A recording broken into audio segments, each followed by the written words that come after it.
Most things that never get done because they never get started. You wait, and wait, and wait, and wait, and you wait so long that the thing doesn't even matter anymore. And the days turn to weeks, and the weeks turn to months, and the months turn to years. Years of mediocrity is what causes people to be bitter. If you want to get around bitter and complaining people, get around people who are not seeing much activity.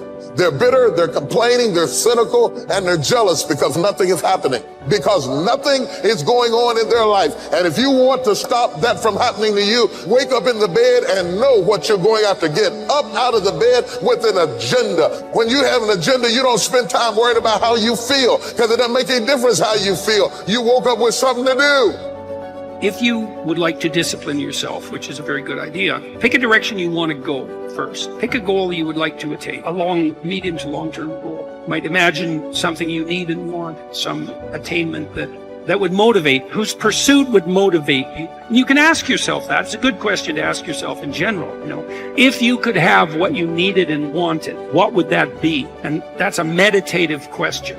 You don't want to force an answer out of yourself. You want to ask yourself that like you would ask someone else. If I could have what I wanted, what would that look like? And you can ask yourself that in a more differentiated way. If I could have the relationship that I needed and wanted, if I could have the friendships, if I could have the job or career, if I could have the educational pathway, if I could adopt civic responsibility, if I could engage in some creative enterprise. The next goal is to take your goal and to fragment it into micro goals until you find a micro goal that's small enough that it still presents some challenge that you will do.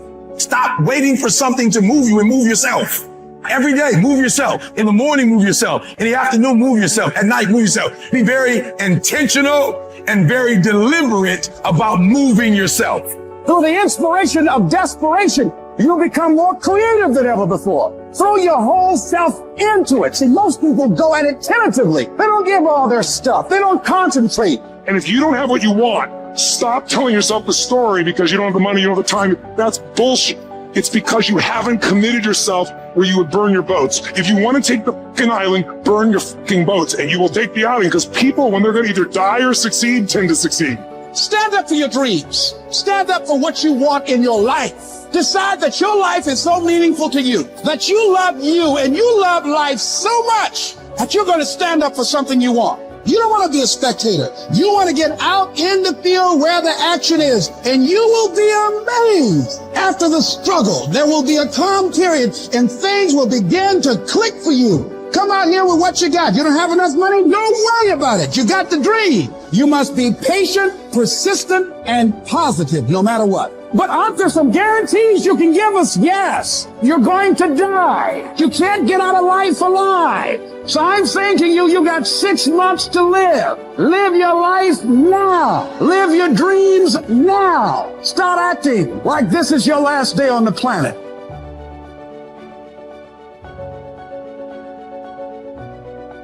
Have you ever heard the expression, I don't know where it all goes? Well, from now on, make a new commitment to financial independence and to the value and the feeling that comes from knowing where it all goes and where it all comes from.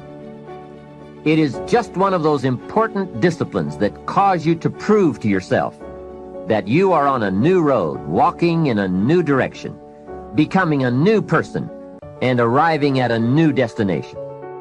Without that effort, you will keep falling back. Hey, I found out you can make $5,000 a month and still go broke. You say, how could you go broke making $5,000 a month? It's easy. Spend $6,000. And when you make $5,000, spending $6,000 is not that difficult. Someone once said, if your outgo exceeds your income, your upkeep becomes your downfall. So, be the master over whatever you have and whatever you are. That's where the seeds of greatness are sown. Great wealth, great health, great results, great influence, and great lifestyle. Take interest and even delight in doing all the small things well. It makes you a sophisticated person who knows where the beginnings of wealth and happiness are. There's a Bible phrase that we could quote here that would be appropriate. It says, If you will be faithful over a few things, the small things, you will someday be ruler over many things and major things. That's it. That's the philosophy that counts. Let's say that you can pick your level of competition in life to some degree. Okay, so let's say you pick a level of competition where you're always winning. It's like, well, all that means is you've picked the wrong level of competition. Yes. Because, like, let's say you're a grandmaster chess player and all you do is play amateurs, and every night you go home and congratulate yourself on what a genius you are because you just stomp these people left, right, and center. It's like, you're not a genius. You're a dimwit. Right. What you should be doing is playing people who are beating you as much as you can tolerate. Right. So maybe that's 40% of the time. Maybe it's 60% of the time. But that way, because to be a winner, you want to be disciplined. You want to know what you're doing. And then you want to be on the edge where your skills are being developed. And if you're going to be on the edge where your skills are going to be developed, you're at a place where losing is always a possibility.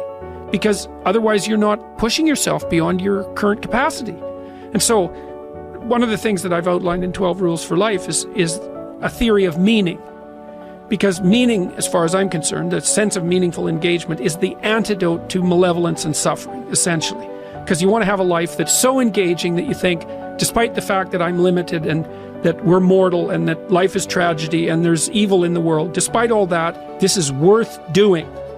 And I think that there's a technical meaning that genuinely exists, and that's the meaning that you get when you're in a domain where you have some discipline and some skill. So you're laying out your competence and your ability, but you're simultaneously pushing yourself to develop past where you are.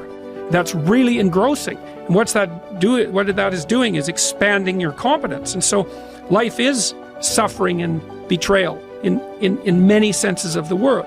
But you can adopt a way of traversing through life that is more powerful than the tragedy and the malevolence. The art of true living in this world is more like a wrestler's than a dancer's practice. For in this they both agree to teach a man whatsoever falls upon him, that he may be ready for it, and that nothing may cast him down. If you do the job in a principled way, with diligence, energy, and patience, if you keep yourself free of distractions and keep the spirit inside you undamaged, as if you might have to give it back at any moment, if you can embrace this without fear or expectation, can find fulfillment in what you're doing now, as nature intended, and in superhuman truthfulness, every word, every utterance, then your life will be happy. Your ability to control your thoughts, treat it with respect. It's all that protects your mind from false perceptions, false to your nature and that of all rational beings. It's what makes thoughtfulness possible and affection for other people. You need to avoid certain things in your train of thought. Everything random, everything irrelevant, and certainly everything self-important or malicious. You need to get used to winnowing your thoughts so that if someone says, "What are you thinking about?" you can respond at once and truthfully that you are thinking this or thinking that. The obstacle is the way. Embrace the challenges that come your way in your work, for they hold the potential for growth and self-improvement. Instead of resisting or complaining about difficulties, use them as opportunities to cultivate resilience, patience, and perseverance. Remember that your attitude towards work matters more than the work itself. Approach each task with a sense of purpose and dedication, regardless of its nature or perceived significance. Find fulfillment in the process of striving and giving your best effort rather than relying solely on external outcome.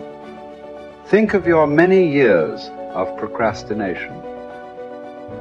How the gods have repeatedly granted you further periods of grace, of which you have taken no advantage.